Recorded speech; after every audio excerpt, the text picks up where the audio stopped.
Anyone else like to speak to that? Councilor Platt? Thank you, Mr. Mayor. I actually wanted to ask Dr. Harris. Is it Dr. Harris? Yeah.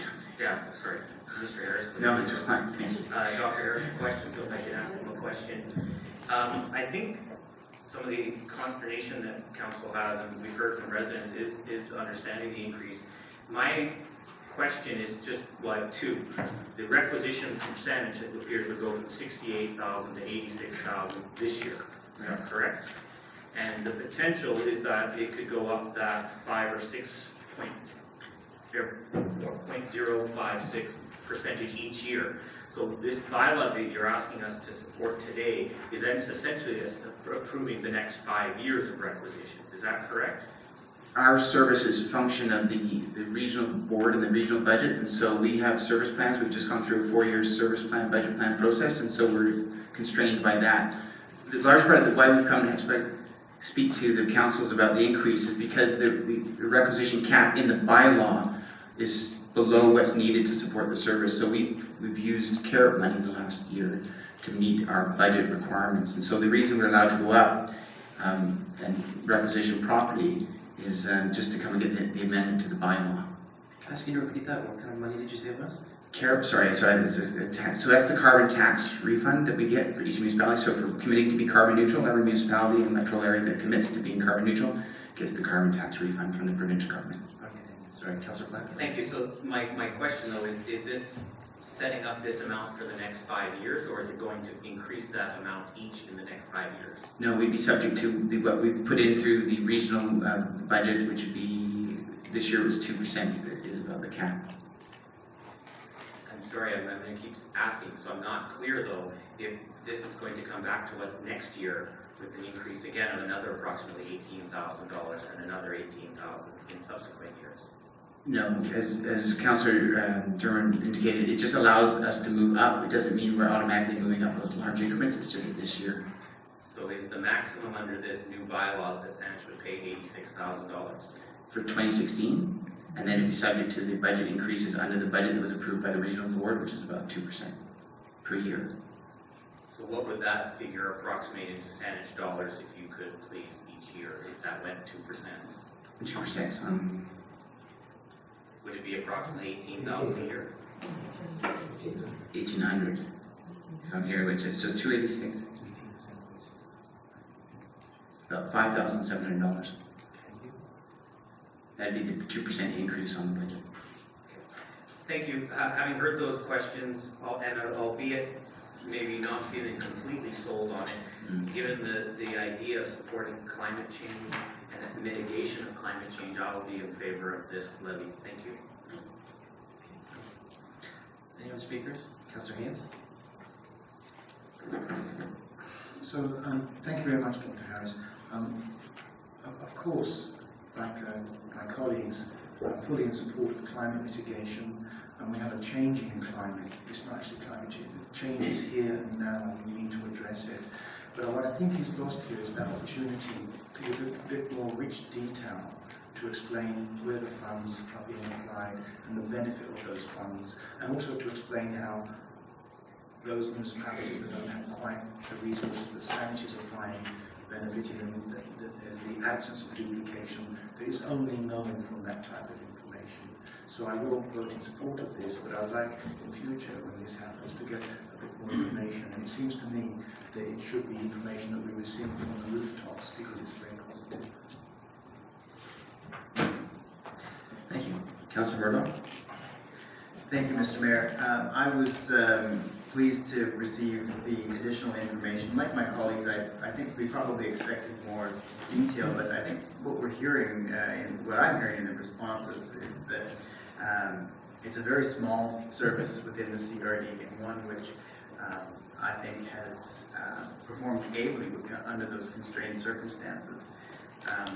I'm also hearing that we're not looking at astronomical increases going forward. We're talking about fractions of percentages in terms of what gets approved from Saanich to support CRD activities. So I'm quite pleased to support this. I feel comfortable that we'll continue to see excellent value out of the service, and I think it is extremely important, given the very nature of climate change, that we have a centrally coordinating function among the 13 member municipalities of the CRD. Just by the very fact that the climate is not going to stop changing when it goes outside of Saanach's borders.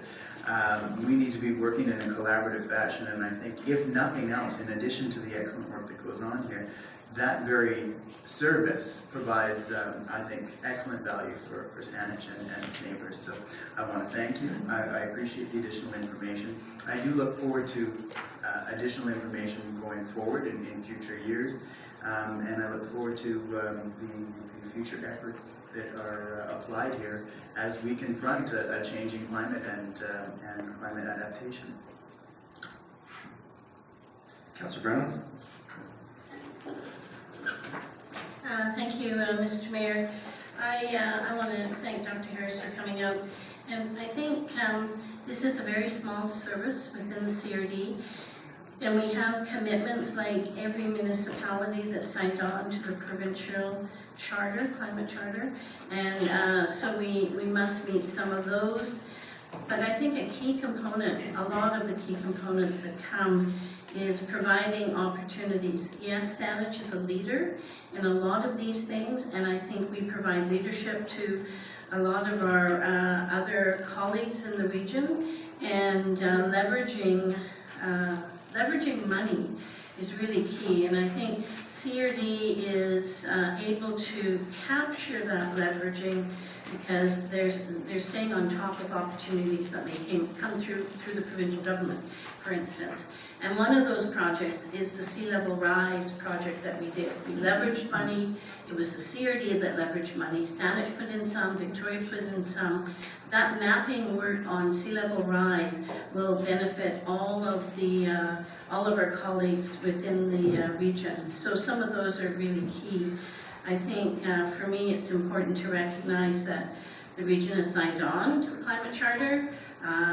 They have a number of programs that have been very successful over the years. We're really focusing on energy and some of those other things as well. So it's a small service, but I think we also have to remember the service and the budget for any service at the CRD is driven by a full process of first the committee and the board before it's approved. So if at any one time the board decides they don't want to increase the budget, they have the opportunity to so direct staff. So it's not like this would automatically go up to the maximum number of a bylaw. We have a lot of these bylaws.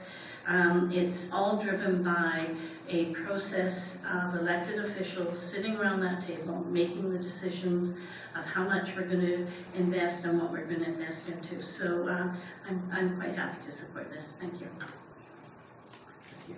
Councillor Bryce? Thank you, Mr. Mayor. I support the motion.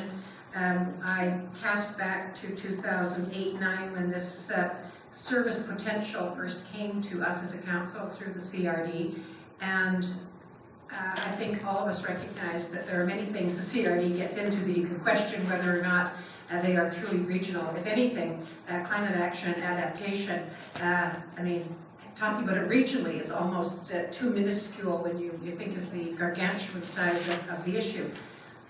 But it was new to us, relatively new to us, and that was why this sort of additional gauge was put on it, saying that there would be a limit to the resources.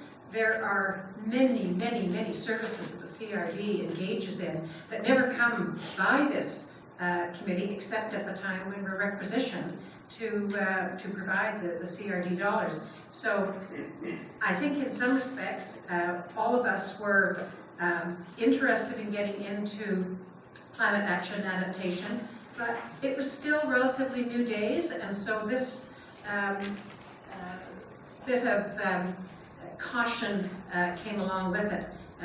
I supported the motion to ask for additional information the last time this came before us, partly as a kind of reminder to us and to the CRD that none of this stuff should just come and just be de facto, that there should be some rigor in when there's interest in raising the cap, that there's a seriousness about the information that's forwarded, not only to this council, but to all the councils in the region that will be engaged in this discussion. I'm satisfied with the material. I appreciate the fact that Dr. Harris has come to add additional information, and I am pleased to support the motion.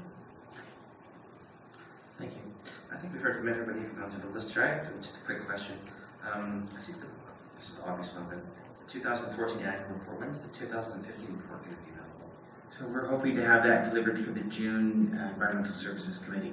And can I just say, because I do feel, to take the comment seriously, and I'm just not as eloquent as maybe as I could be prepared, that I'm more than willing to come back with all the details and give you the information you are looking for. Now that I have a sense of what you're looking for in the details, it is a great service and something that we can sing from the rooftops about. I think there's some great things, and to try and quantify that and explicitly cite all the good things we're doing, I can certainly come back with that information, either as a presentation back to your council, or just through some more information that we can provide to you. Okay, thanks. I've been torn on some of the issues here, kind of the finer points, but I think overall it's something worth supporting.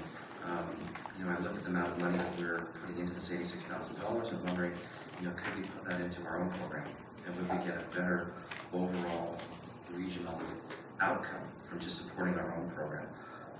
But I'm regionally minded, or I'd like to think I am. I think we need to support some of the smaller communities that don't have this service that we have, that we fund. And if we were to identify issues there and do things there, even though the population may not be as big, I think it would be useful to possibly roll up this report, as most of the municipal councils are in a budget cycle in this period, as you're coming forward to us now, to take it from June and try to bring it back into March and April, where we can actually look at a report and get a better idea of it. I quite like the report. I don't really want to, I think I'll say this for the CRD, as I said in the CRD. I said there's a CRD director, but something I would be looking for in the report is a bit more of a bulleted list of accomplishments. Like, everything's very high level here, and it's really good, and I can kind of see the categories and see the work that's been done. But if the number of oil tanks have come out, it'd be nice to see a number there. Solar panels on roofs, or other issues identified.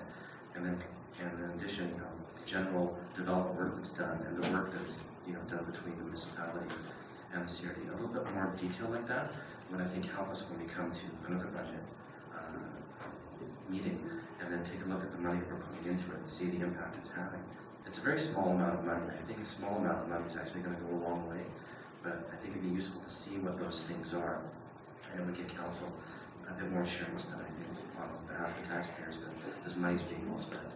And we'll do that for the 2015 annual report. You'll see a bulleted list of all the accomplishments and all the tie-ins to the service itself. Okay, that'd be lovely. All right, well, thank you for that. With that, I'll call the question on the motion. All in favor? Opposed? None opposed? That motion carries unanimously. Thank you. Thank you, Dr. Harris, for coming tonight.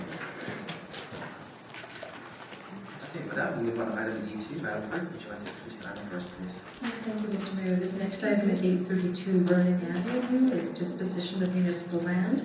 The report of the Director of Legislative Services is recommending the Council declare Lot 12 of Plan 1375, known as 832 Vernon Avenue, a surplus to municipal needs, and to authorize staff to offer the property at nominal rate to BCHMC for inclusion in the Nigel Valley redevelopment, and the conditions of any transfer of Lot 12 be subject to future rezoning, and the BCHMC undertaking a public consultation process. Thank you, Mr. Mayor. I'd like to ask a question, please, on this. Moved and seconded? Okay. Go ahead, Councillor Hayes. So, staff, please. Councillor Hayes, could you use your microphone? Thanks. Thank you for your discussion earlier, and I have a clearer sense, but I think I'd ask it for the public benefit. The previous examples given of changes in pricing on this type of purchase, 25% discount, 50% discount, 45% discount, I gather that that's sort of a historic figure. But when we talk about nominal, we're talking about a figure between $1 and $10. Can you advise on that, please? Thank you, through Mr. Mayor. Yes, we are talking about a figure of somewhere between $1 and $10. And In the report, Councillor Hayes was talking about the discounts that are listed there. The discount for the Capital Regional Non-Market Housing on Hampton and the Abbeyfield Housing on Harriet, that's a long, long time ago. And I think that the need for social housing and the philosophies that you will see in the region within local government around social housing has changed. I think if we were looking at some of these today, in fact, there may be a greater discount that was given. It would be looked at perhaps slightly differently. The discount for Habitat for Humanity, Habitat for Humanity does entry-level market housing. So ultimately, that housing doesn't stay as non-market social housing, but becomes the property of the person owning it, and they can sell it at will at some future time. And so I think for Habitat for Humanity, that might always be looked at by councils in a slightly different manner. But yes, a normal rate would be between 1 and 10. So then, would it be appropriate to suggest that the nominal rate given that would be $1? Would I include that in the recommendation, or is that not appropriate? Through Mr. Mayor, perhaps we could just leave it because we want to make sure that we pick a figure that's correct from a legal standpoint. Great. So with that in mind, I'll just make one more observation. We had Microphone. With that in mind, I'll just make the observation that several very nice suggestions have been made for public amenities. And what type of amenities? From moving the centre path, beautiful idea. From a public gathering space, beautiful idea. To building a library, beautiful idea. To a 500-seat auditorium. I wonder how we squeeze that into the value of the property of $388,000, but that's another time for another story. I just wanted to share that reflection. I imagine that the amenities would be some proportion of the value of the lands of Saanich and the total development. I don't quite know that, but Is that a question for staff? it is a question for staff at this point, because I think it's germane to the evening. Thank you. Through Mr. Mayor, normally when you talk about a lot of amenity contributions, such as the size of the types of contributions that have been suggested here, you're really looking at a private development. So there's, be it residential or commercial, but there's a developer who is actually going into the market. There will be profit made from that. Out of the profit that the developer might make, local government would ask for certain types of amenities. So this is a little different situation here because what we're talking about is the provincial government and nonprofit organizations that are looking to double the amount of social housing that's available on the site. The contribution of Saanich is actually really very minor in the large scheme of things, and certainly that type of contribution would leverage those types of things that are requested out of that. So if I interpret that then, in a sense there's an embedded public amenity from the doubling of the social housing just being funded by non-profit and the province. That's correct, Mr. Mayor. Really, that is really the amenity that is coming back to Saanich and really the region as a whole. Thank you very much.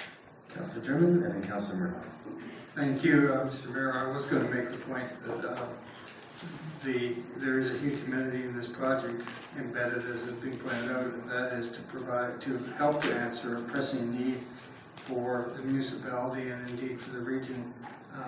The size of the project will be far, far greater than the $300,000 plus value of the land that has been assessed, and in a way that's can be seen as, I think, Saanich's contribution to the larger good that is being created out of this project. Having said that, I think there are ways, not independent, but in coordination with this project, where Saanich might be able to accomplish some of those amenities, and I intend to bring a report to council in the near future about that possibility. Thank you. Thank you, Councillor. Councillor Murdoch. Thank you, Mr. Mayor. I appreciate the discussion around amenities, and I know councillors are aware that this is not the occasion to discuss amenities. This is about the disposition of the land, but we will certainly get an opportunity to talk about that when we see an application coming forward with respect to the Niagara Valley. I just have a quick question for our Director of Legislative Services, just in terms of next steps. I imagine, based on this evening's successful motion this evening, staff will go out and have a discussion, and there will be the eventual disposition of the land. And so how does that get reported back to council, and will the value of that disposition be reported publicly? Through Mr. Mayor, certainly the disposition would be reported publicly. The next step in the process, if the motion is approved tonight, would be for us to enter into a purchase and sale agreement at a nominal amount with BC Housing. There would be conditions included in that, two of which were talked about tonight. One would be a future rezoning, so clearly the property would not transfer until council wore a different hat, and looked at a rezoning package that would come forward to see how that looks. And as Councillor Brugge spoke about, amenities are something council may want to discuss at that time. There would also be a public consultation process that will be undertaken by BC Housing, and I know they've really started on a lot of that before we even get to that point. And so there's a number of different ways that this might be reported out to council. But because this is a situation where council is literally saying tonight, if they approve the recommendation that we are going to transfer subject to these things happening at a nominal rate, you've really done what you might have done through a different process. I think I got that. I also like the image of council wearing different hats. I wonder what kinds of hats. Now I'm treading into theatre territory, I should stop. I'll just thank Ms. McPhee for the additional information, and then say that I'm very supportive of this taking place, particularly at a nominal rate. I think it's a contribution that is Saanich taxpayers would find quite reasonable. I think given the potential use for this property, I think it will serve a much higher and better use as part of the final application and redevelopment of this area. So, thank you. I don't have anyone else on my speakers list. I believe you have a motion on the floor. So now I'll call the question. All in favor? Opposed? None opposed? That carries unanimously. Thank you. All right. Some happy faces in the audience there. All right, let's move on to item number 3. Madam Clerk, please introduce the item for us. Thank you, Mr. Mayor. This next item is 700 Block Clover Bay Road. It's a disposition of municipal land.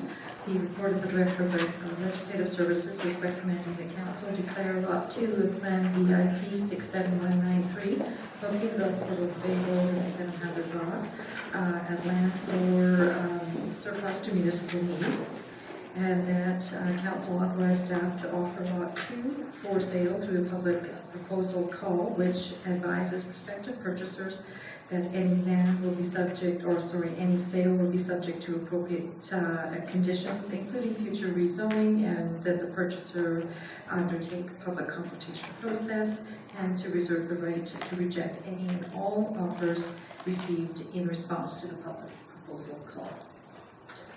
Thank you. Would someone like to move the recommendation? Second. Moved and seconded. Any discussion on this? No discussion? All right, I'll call the question. All in favor? Opposed? None opposed? That's carried unanimously. Thank you. All right, last disposition. Madam Clerk, would you please introduce D4 for us? Yes, this next item is 1649 Alderwood Street. Again, disposition of municipal land. The report of the Director of Legislative Services is recommending the Council declare Lot 22 of Plan 1826 at 1649 Alderwood Street as surplus municipal needs. The Council authorized staff to enter into negotiations with the owners of 1715 Blair and the owners of 1647 Alderwood for the sale of all or a portion of 1649 Alderwood, and to direct staff to include, in addition to other conditions for the potential sale of all or a portion of Lot 22, conditions that any sale is subject to future rezoning and subdivision and or consolidation, and the purchasers undertaking a public consultation process. Thank you, Mr. Mayor. Thank you. Council? Move the recommendation. Moved and seconded. Any discussion on this?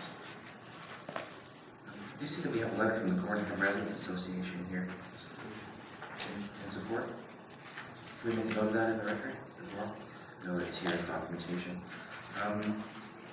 So, no discussion. I'm going to call the question on this disposition now. All in favor? Opposed? None opposed? That's carried unanimously. Thank you. All right, item D5. Madam Clerk? Thank you, Mr. Mayor. This next item is the BC Bike Program Grant application. The report of the Director of Engineering is recommending the Council endorse an application to the provincial government BC, or for Bike BC program for Phase 2 of the Gadsdown Road Bike Lane project. Thank you. Moved and seconded. Councilor Murdoch? Thank you, Mr. Mayor, through you to our Director of Engineering. I was quite pleased to see this application come forward. It looks to me like the conceptual drawings will be an excellent addition to that very busy corridor, and I'm sure the cyclists will be particularly pleased to have that area to cycle in. I just have a question with respect to the value of the grant. I noticed that we'll be applying for 50% of the total project value of $450,000. Is it assumed that we would receive all of that? And is there a cap on how much we'd be eligible to collect if the project were of a higher value, for example? Through the Mayor to Councilor Murdoch, the Bike BC program allows for up to 50% eligibility for the project amount to a maximum amount of $500,000. So in this case, we're looking for $450,000, and not a guarantee to get the full $450,000, but we'll be hoping to get a good portion of that. And is the grant, I guess, front-end loaded? Do we get the money up front, or is it after the money's been spent, we then collect the $450,000? And if we exceed the budgeted $900,000, can we claim up to the $500,000? Through the Mayor, Councilor Murdoch, it's a good question about if we went over. My understanding is that we need to show the project costs. So this is something that we would be receiving the grant after project completion to show that the project has been completed and what the costs were and what we would funding for that amount. I think typically, if we haven't spent up to the $500,000 and we can show a good business case for reasons for the change order, they may consider that. But typically, the amount that they've set, that would be the maximum amount that we would receive. Right. Thank you very much. I appreciate that additional information. It's very convenient that you're sitting immediately across. That might mean you're going to get a lot more questions from me in the future. That was a great response. I appreciate that. And I'm very supportive of this. I think it's a tremendous application, a great piece of work, and I look forward to our success. Thank you. Councilor Durham, and then Haynes, and then Sanders. Thank you, Mr. Mayor. I just wanted to mention that this project came before the Biped Committee. The committee was very comfortable with the project, saw no concerns with it at all, and was very happy to recommend it to council. Thank you. Councilor Haynes? I'd like to compliment our Director of Engineer for this proposal and project and the grant application. Just one point of clarification. When we've looked at capital projects, this is a small capital project, but you've had a bit of flex in there, and we not often see in some of the reporting out that numbers aren't quite always spot on because it can underrun or overrun. And this talks in part to Councillor Murdoch's item. How do you build that in this type of a process? And do you, in terms of a grant application, you have to allow 10% flex or something? Through the Mayor to Councillor Haynes. So on a project like this, at the stage that we're at now, we're looking at a 50% contingency, so we're getting down to a detailed estimate for it. It is a project that's been on the books, and as you can see, is phase 2 for a while, and we've been doing quite a bit of design work with it. Part of the reason why it's taken a while and coming to the summer construction is we've been working with Camosun College and Lansdowne School extensively on some easement and dedication work. They've been very supportive of the application and believe that this is going to help improve safety and access to their schools for both pedestrians and cyclists.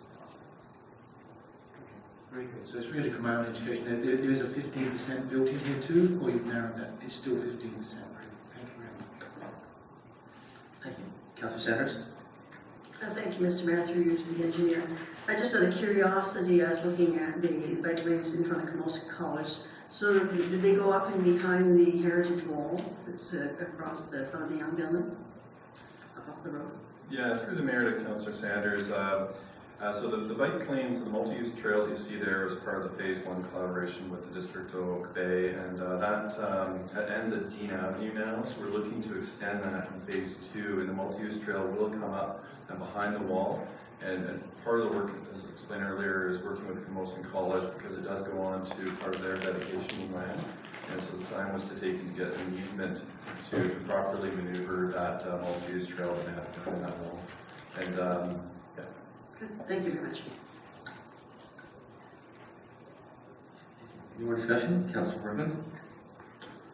Come back to the dollars again.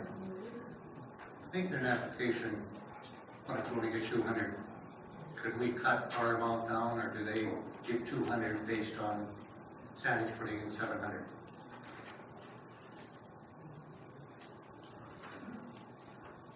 Through the mayor to Councillor Worthman, can you say repeat that? When you make the application and they offer 200, would they expect us to put in the additional 700? Through the mayor to Councillor Worthman, that's correct. Today we have the funding in place if we need to fund it entirely on our own. So what we're looking for is something to help augment that and free up capital for other pressing infrastructure projects.